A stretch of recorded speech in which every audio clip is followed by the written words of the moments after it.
IGF-1 peptides are everywhere right now in the anti-aging, performance, and recovery world. They're often marketed as a way to build muscle, speed healing, improve recovery, and even support longevity. People are even attempting to get these peptides from sketchy sources because of their proposed benefits. But what if maxing out IGF-1 is actually working against you, and the goal of optimal health is actually not the highest number? What if you're doing more harm than good? By the end of this video, you'll know exactly why more isn't always better, how to raise your IGF-1 naturally, and also how to safely approach the peptide question. I'm Dr. Jess Bilger, and I help people improve their metabolic health with natural evidence-based solutions.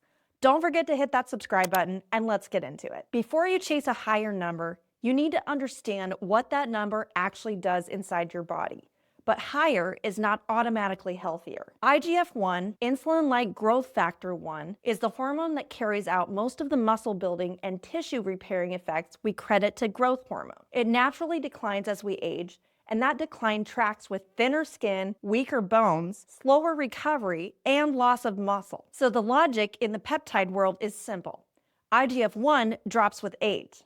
Low IGF-1 looks like aging, so push it back up as high as possible and you reverse the clock. For specific patients, this can be potentially beneficial when cycled, dosed, and monitored appropriately. You definitely want to work with a qualified medical provider that is experienced with peptides, who's getting them from a clean and reputable source. Ideally, your provider would also be monitoring your blood work, overall health picture, and goals, in order to help you make the right decision regarding cycling a peptide like IGF-1. But the assumption that more is always better falls apart the moment you look at the data. A large meta-analysis found that people with higher circulating IGF-1 had measurably higher risk of certain cancers, including prostate and premenopausal breast cancer. That makes biological sense, because IGF-1's entire job is to tell cells to grow and to not die on schedule. That is exactly what you want in a healing muscle, and exactly what you do not want in a cell that has already gone rogue. And on the other end of the spectrum,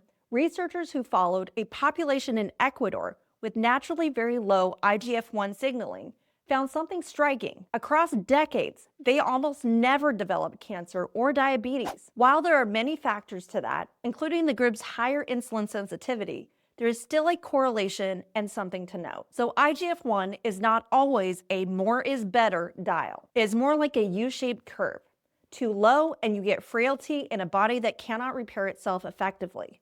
Too high chronically, and you may be feeding the very things you are trying to outrun: cancer cells. Adding IGF-1 peptides on top of already elevated insulin and glucose levels can actually worsen insulin resistance, accelerate the progression toward prediabetes, and drive further metabolic dysfunction, potentially contributing to unwanted weight gain. And it's not just people who are already struggling. Someone who is metabolically healthy can also tip themselves into metabolic dysfunction by pushing IGF-1 too high, increasing their risk for both diabetes and cardiovascular disease. What matters is not how high you can drive IGF-1.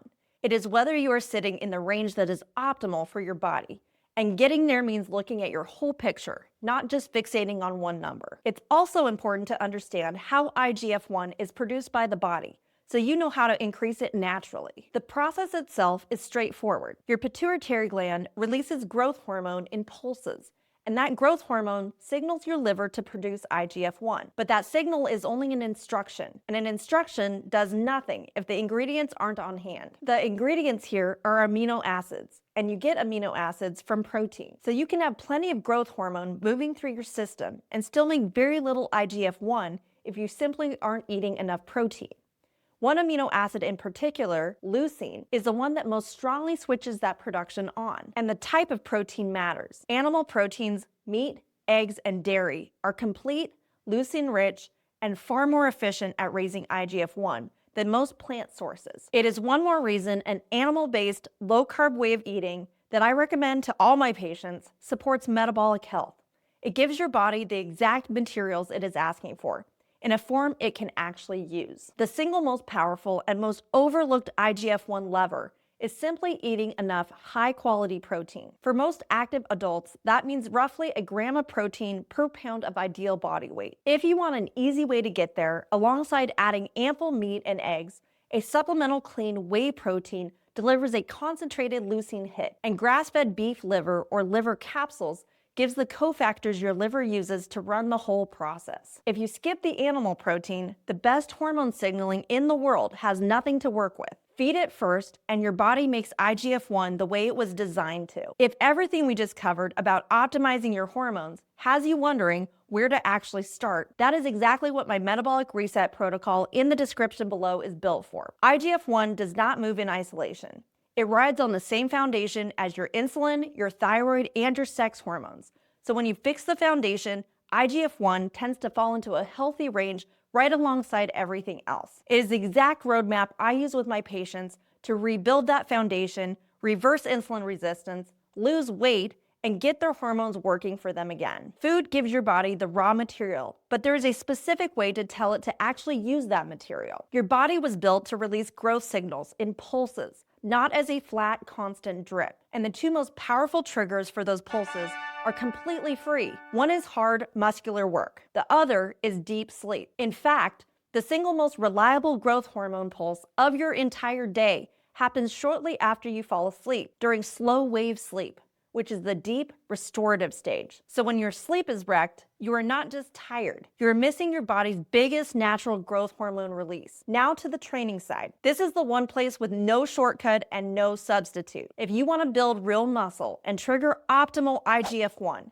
you have to lift heavy and push into short bursts of true effort. No supplement, no peptide, and no gadget sends that signal for you. Strength training works because it creates a demand for repair. You load the muscle, you create the tension, and your body answers by rebuilding stronger. A meta-analysis found that resistance training reliably raised IGF-1, with the effect especially strong in adults over 60, which is exactly the group most worried about losing this hormone in the first place. So here's the protocol.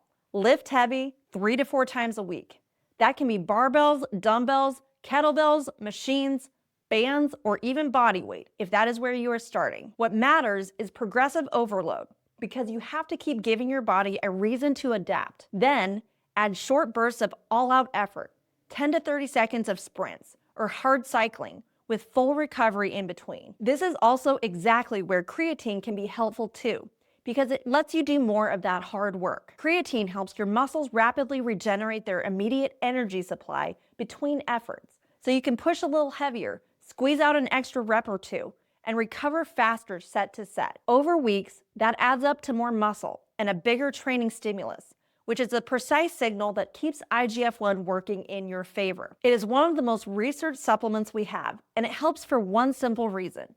It makes the non-negotiable work more effective. It does not replace it. Then it's important to protect the other half of the equation, sleep. Guard the first part of the night, when most of your deep sleep happens. Get sunlight in your eyes in the morning. Dim the bright lights at night, keep the room cool, and hold a consistent bedtime. The muscle and the IGF-1 that comes with it only show up when you earn the signal with hard work and protect it with real sleep. Once your food and your training are dialed in, there is one natural IGF-1 supplement that fits this topic almost too perfectly, and it's called Colostrum. Colostrum is the very first milk a mammal produces in the days right after giving birth, and it is nothing like ordinary milk. Its entire biological purpose is to take a newborn from fragile to thriving as fast as possible, to rapidly build muscle, tissue, gut lining, and immune defense in a brand new calf in a matter of days. To pull that off, it's packed with a concentrated dose of growth factors, including IGF-1,